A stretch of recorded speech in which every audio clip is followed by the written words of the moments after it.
ही केस जेवढी दिसते तेवढी सरळ आणि सोपी नाही आहे. बाईकवर दोघंजणं आले आणि सरळ उभे राहून गोळ्या झाडून निघून गेले आणि विक्टीमनी पळण्याचा प्रयत्नसुद्धा केला नाही.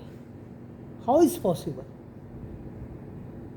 विक्टीमला फोन करून स्पॉटवर बोलवण्यात तर आलं नसावं कोणी, आणि का? हा एक मोठा प्रश्न आहे. याचा शोध घ्यायलाच हवा.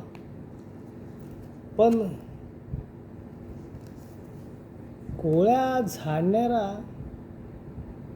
आरोपी हा नवखा असावा, कारण पोस्टमॉर्टम रिपोर्ट आली होती त्यावेळात त्याच्यामध्ये लिहिलं होतं की बुलेट शरीरामध्ये जाताना शेक करून गेली. याचाच अर्थ आरोपी गोळ्या झाडताना त्याचा हात थरथर कापत होता. पण सुपारी गँगमध्ये नवीन आलेल्या व्यक्तीवर ही जबाबदारी कशी आणि कोणी सोपावी?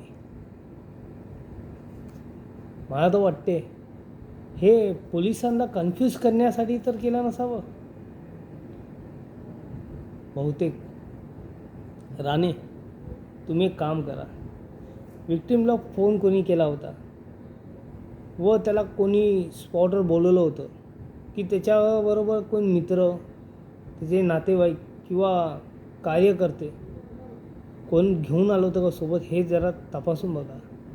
आणि हो, आजूबाजूचे CCTV फुटेज चेक करा आणि विक्टीमच्या घरी त्या दिवशी कोण कोण आलं होतं आणि कोण कोण गेलं होतं याची नीट चौकशी करा आणि मला 24 तासाच्या आतमध्ये रिपोर्ट द्या. या तुम्ही.